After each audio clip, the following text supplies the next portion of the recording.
Breaking news in the last few moments. It has been confirmed that 3 US service members have been killed and 5 seriously wounded in action. At 3:47 local time on a moonless night in the South China Sea, the destroyer USS Higgins registers a surface contact moving at 42 knots on a heading that does not exist in any commercial shipping lane. The contact is 186 nautical miles southeast of the Paracel Islands, and it is not squawking a transponder code.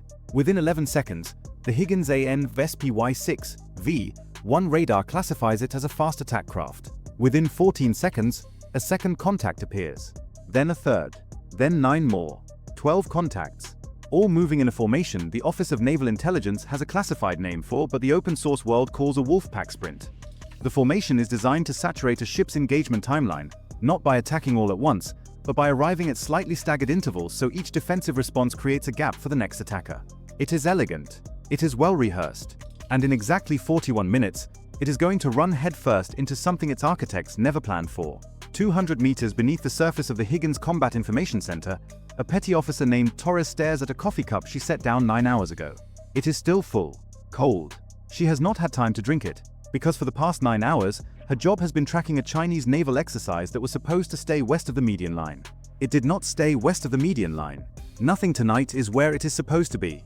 Torres' specific problem is this: she is a tactical action officer's primary radar operator, and her scope is showing her 12 fast movers that her training says should not be this far east, approaching a carrier strike group that officially is not here. The USS Gerald R. Ford and its escorts are conducting a freedom of navigation operation that was publicly announced 3 days ago, but the strike group's actual position is 40 nautical miles south of the announced track. This is routine. You tell the world you are going somewhere. Then you go somewhere slightly different. The gap between announcement and reality is where operational security lives. The problem is that the 12 fast attack craft are heading not toward the announced position, but toward the actual one. Someone told them where the strike group really is. To understand what happens next, you need to understand what is sitting in the water tonight. The Gerald R. Ford carrier strike group is not traveling alone. Embedded within it, running a parallel exercise that has been publicly described only as interoperability training, are 3 Israeli Sarar 6 class corvettes, the INS Megan, the INS Ounce, and the INS Atzmort. These are compact warships, just 90 meters long, built by German shipyard ThyssenKrupp Marine Systems at roughly $500 million each. They look modest next to the Ford's 337 meters supercarrier silhouette. They are not modest. Each Sarar 6 carries the Barricade air and missile defense system, jointly developed by Israel Aerospace Industries and India's Defense Research and Development Organization.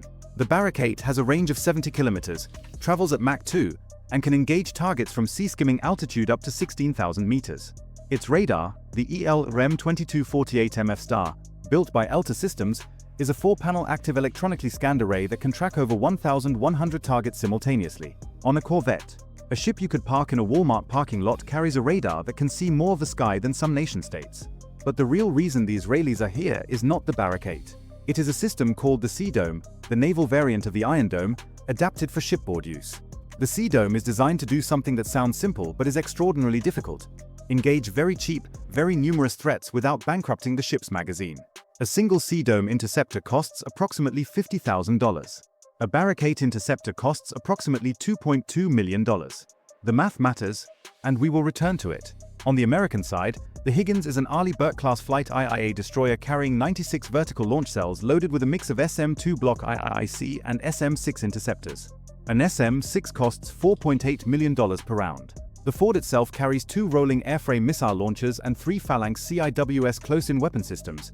The last-ditch defense, a 20mm Gatling gun that fires 4,500 rounds per minute at incoming missiles with the subtlety of a fire hose pointed at a Hornet. The Chinese fast attack craft approaching the strike group are Type 022 Hobei-class catamarans. They are strange-looking vessels, wave-piercing hulls, low radar cross-section, built for exactly one purpose: sprint into range, launch missiles, and sprint away. Each carries 8 YJ-83 antiship cruise missiles. The YJ-83, NATO designation C-802, is a subsonic sea skimmer, built by the China Aerospace Science and Industry Corporation.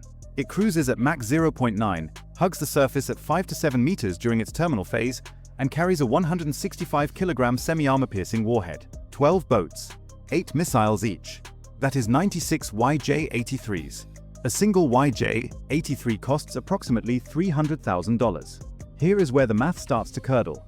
If the Americans use SM-6 interceptors to kill all 96 incoming missiles, they will spend $460 million in ammunition to defeat $28.8 million in missiles. The entire salvo of Chinese missiles costs less than a single F-35C. The Chinese planners who designed this scenario know this arithmetic better than anyone in the strike group. It is the entire point. At 0351, 4 minutes after first contact, the strike group's tactical commander, a rear admiral aboard the Ford whose name we will not use, faces a decision tree with no good branches. His rules of engagement allow defensive action once hostile intent is demonstrated.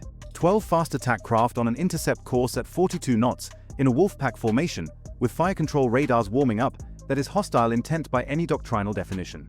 But engaging first means escalation. And escalation with China in the South China Sea at 3 a.m. is a phone call to the White House that no admiral wants to make. He has perhaps 20 minutes before the Hubei's reach YJ-83 launch range of 120 kilometers. What he does not know, what nobody in the strike group knows yet, is that the 12 Hubei's are not the operation. They are the envelope. 600 kilometers to the northeast, sitting on the runway at Woody Island's 2,700-meter airstrip in the Paracel Archipelago, are 6 H-6J bombers. The H-6J is China's maritime strike variant of the Xi'an H-6, itself a modernized descendant of the Soviet Tu-16. It is not fast. It is not stealthy.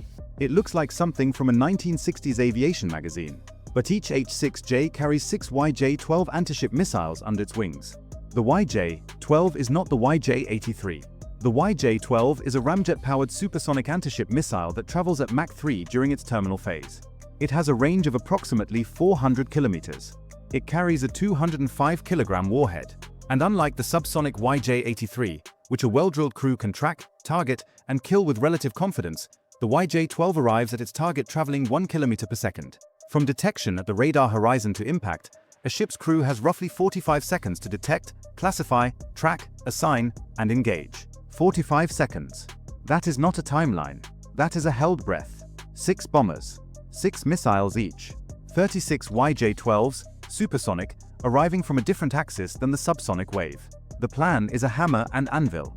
The Hubei has forced the strike group to orient its defenses south, saturate its engagement timeline with 96 cheap subsonic targets, drain its magazines, and fix its attention. Then the H-6JS release from the northeast, a completely different bearing, and send 36 supersonic missiles screaming in while every radar operator on every ship is staring the wrong direction. It is brilliant. The People's Liberation Army Navy has studied American carrier defense doctrine for 30 years. They know the doctrine's assumptions. They know its blind spots. They know that an Aegis combat system prioritizes threats by speed and proximity, which means the subsonic YJ-83s will occupy the engagement queue first, and the supersonic YJ-12s will arrive into a queue that is already backed up. The Chinese operational planners who designed this have a phrase for it. Translated loosely, it means fill the glass before you pour the flood. It should work. At 0358, the Israeli corvette Megan does something that is not in the American tactical playbook. Its commanding officer, a captain who spent the last 6 years commanding missile boat flotillas in the eastern Mediterranean, requests permission to break formation and advance toward the incoming Hubei's. This is counterintuitive. Standard doctrine says you pull your screen tighter when threats are inbound. You do not send a 90-meter corvette toward 12 fast attack craft. But the Israeli captain is not thinking about this fight. She is thinking about the next one. She has read the same intelligence assessments. She knows about the H-6JS on Woody Island. She knows the Hubei's are fixing force. And she knows something about magazine depth that the Chinese planners did not account for. The SAR-6 corvettes are not carrying a standard loadout. For this exercise, this interoperability training, the 3 Israeli corvettes have been loaded with a combined total of 192 Sea Dome interceptors across their vertical launch cells. This is an unusual number. It reflects a doctrinal philosophy born not from naval tradition, but from a decade of defending against rocket barrages from Gaza.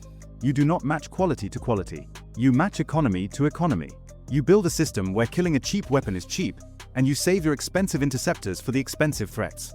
At 0403, the Rear Admiral grants the Megan permission to advance, along with the Ounce. The Atzmort remains with the carrier. The 2 corvettes push south at 26 knots, their ELRM-2248 radars painting the night in invisible light. At 0409, the first Hubei reaches launch range. What happens over the next 7 minutes unfolds at a pace that makes human narration feel slow. At 0409:14, the lead Hubei launches. 2 YJ-83s arc off its rails, dip to sea-skimming altitude, and accelerate to Mach 0.9. At 0409:31, 3 more Hubei's launch. At 0409:47, the remaining boats ripple fire in a staggered sequence designed to stretch the defensive engagement window to its maximum. Within 90 seconds, 62 YJ-83s are airborne. Not the full 96, 3 of the Hubei's experienced launch failures, a known reliability issue with the YJ-83's booster motor in high humidity conditions. This is the kind of detail that does not appear in propaganda but always appears in real operations. Weapons fail. They fail at the worst possible time. The Chinese boat commanders watch missiles hang on their rails and feel a particular kind of fury that transcends language. 62 missiles, sea skimming, subsonic, heading north toward the strike group at 1,100 km per hour. The Megan's Sea Dome system activates. The ELEM-2248 is already tracking all 62 contacts. The Sea Dome's fire control solution begins assigning interceptors. 1 per target, no redundancy, because redundancy is a luxury that costs $50,000 per extra shot, and the Israelis have done the math on that too. In testing, Sea Dome achieved a single-shot kill probability against subsonic sea skimmers of approximately 90%. The Israelis are betting the entire engagement on that number holding. At 0411:06, the Megan fires its first Sea Dome salvo. 16 interceptors launch in 4 seconds, each one a white streak that bends toward the southern horizon and vanishes. 7 seconds later, the Ounce fires 16 more. The interceptors cost $50,000 each. The missiles they are killing cost $300,000 each. For the first time in the engagement, the defending side is spending less money per kill than the attacking side spent per weapon. This is not normal. This almost never happens in modern naval defense. This is the equation the Israelis spent 15 years engineering, and it is performing exactly as designed. Over the next 4 minutes, the 2 corvettes fire 58 Sea Dome interceptors. 52 YJ-83s are destroyed. 10 leak through, a 16% leakage rate, slightly worse than testing predicted, because the ocean is not a test range and electronic countermeasures from the Hubei's are degrading tracking at the margins. The 10 leakers are now the Higgins problem. The Arleigh Burke's Aegis combat system picks them up, and the ship's SM-2 block IIC interceptors handle them with the kind of brute efficiency that $2.1 million per round buys. 8 are killed by SM-2s. The last 2 enter the Phalanx CIWS engagement zone, and the Higgins close-in weapon system turns them into aluminum rain at 1,400 meters. No missiles reach the carrier. Total cost of the defensive engagement against the Hubei salvo, approximately $21.6 million in interceptors. Total cost of the attacking salvo, approximately $18.6 million in missiles. The economics are nearly even. In naval air defense, nearly even is a revolution. But it is 0415 now, and Torres, the radar operator who still has not drunk her coffee, sees the new contacts first. 6 tracks, bearing 043, high altitude, moving at 900 km per hour. Bombers. She calls it before the computer classifies it. 40 seconds later, the H-6JS launch. 36 YJ-12s drop from under the bomber's wings, ignite their ramjet engines, and begin accelerating. Within 12 seconds, they are traveling at Mach 2. Within 30 seconds, they pass Mach 3. They descend toward the wave tops in a pre-programmed terminal dive that will bring them to sea-skimming altitude at a distance of approximately 40 kilometers from the strike group. 45 seconds from radar horizon to impact. This is the moment the Chinese plan was built for. The magazines should be drained. The radars should be oriented south. The crews should be exhaling from the first wave.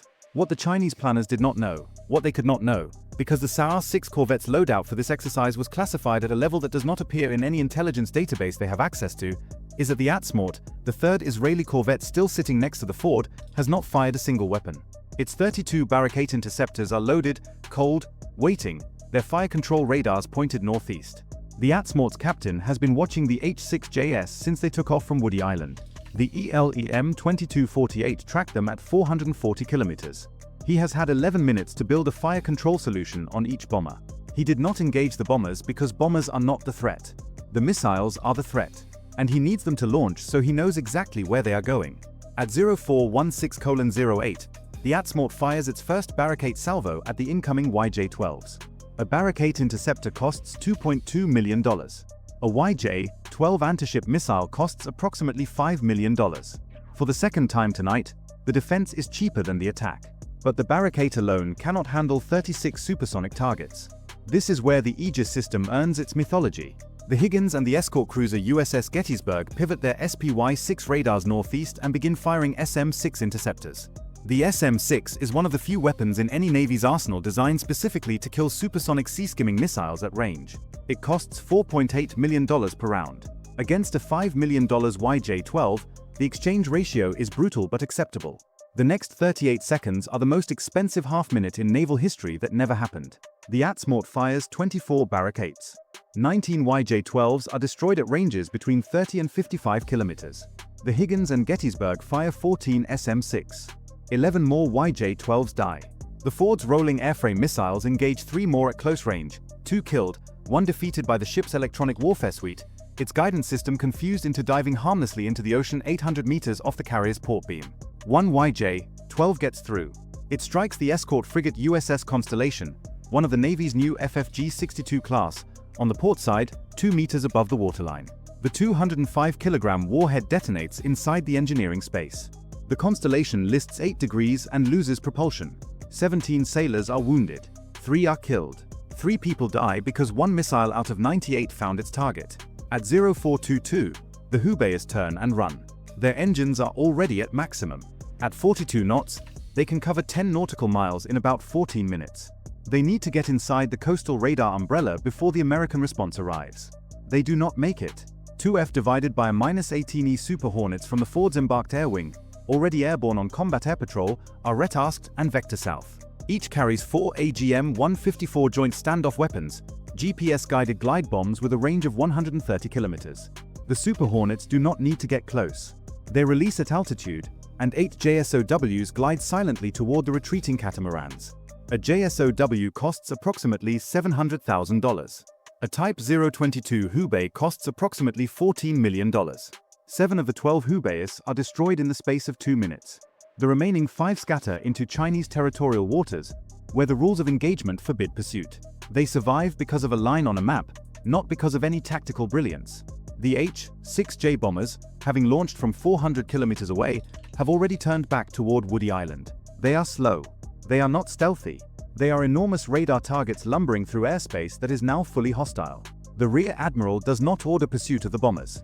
This surprises some of his staff. It does not surprise the Israeli captain on the Atzmort, who understands something about escalation management that is not taught in any classroom. You do not chase the weapon. You let the weapon go home and tell everyone what happened. By 0500, the South China Sea is quiet again.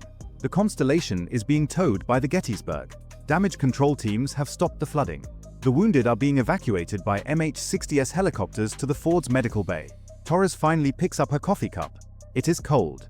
She drinks it anyway.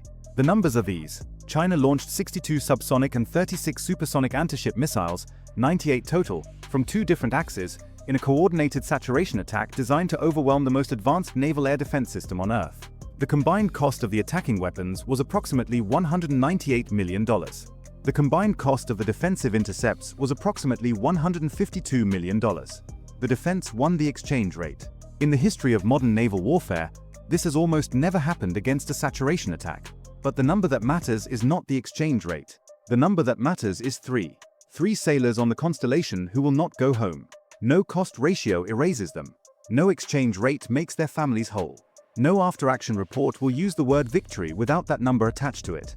The Chinese operational planners will study this engagement for years. Their plan was sound. Their doctrine was correct. Their coordination between surface and air assets was, by any professional standard, exceptional. They failed because of one assumption they could not verify, that the strike group's missile defense loadout would follow standard American doctrine. It did not. The Israeli corvettes carried an interceptor designed for a different kind of war, a war of economics, where the enemy sends cheap weapons in enormous numbers and the only way to survive is to make killing cheap too.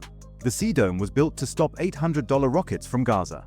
It stopped $300,000 cruise missiles in the South China Sea without changing a single line of its software. Sometimes the most dangerous weapon in a theater is the one that was designed for a completely different war.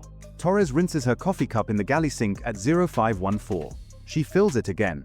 The cup is white ceramic, Navy issue, unremarkable. It has a small chip on the rim from 9 hours ago, when the first radar contact startled her and she set it down too hard on the console. She drinks the fresh cup in 4 slow sips, standing next to a radar scope that is, for the first time tonight, empty. If you enjoyed this video, check out our other video on how Iron Dome actually works and why every Navy in the world is watching. Bye for now.